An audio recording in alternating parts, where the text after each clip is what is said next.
ఈ హైదరాబాద్ శాసనసభ నియోజకవర్గం నుంచి ఇక్కడ పోటీ చేసి ఇక్కడి నుంచి పేదోళ్ల తరఫున ఎన్నోసార్లు ఎన్నికై పేదోళ్లకు అండగా నిలబడి తండాలలో గూడాలలో మారుమూల పల్లెల్లో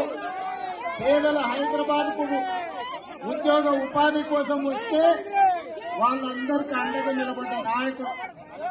ఆనాడు 2007లో పి జనార్దన్ రెడ్డి గారు అనుకోకుండా అకాల మరణం చెంది గుండెపోటుతో మరణించినప్పుడు ఆనాడు కాంగ్రెస్ కు బద్ద వైరి పక్షాలు భారతీయ జనతా పార్టీ, తెలుగుదేశం పార్టీ, ఆనాడు పెద్దలు నారా చంద్రబాబు నాయుడు గారు పీజీఆర్ గారి మీద ఉండే గౌరవంతో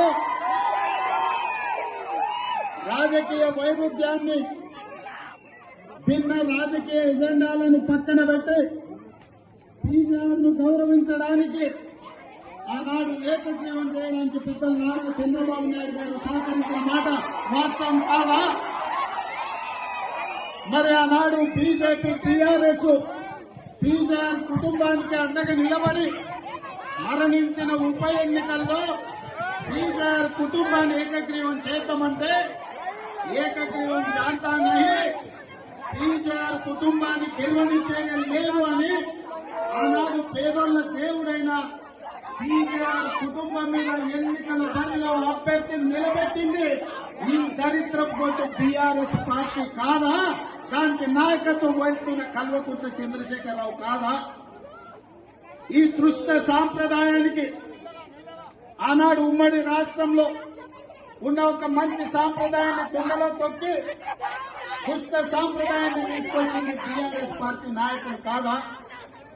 మరి ఆనాడు సాంప్రదాయాన్ని కాదని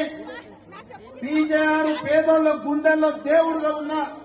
పీజీఆర్ కుటుంబానికి వ్యతిరేకంగా ఎన్నికల్లో అభ్యర్థిని నిలబెట్టిన ఈ కిరాయి మూక ఈ రోజు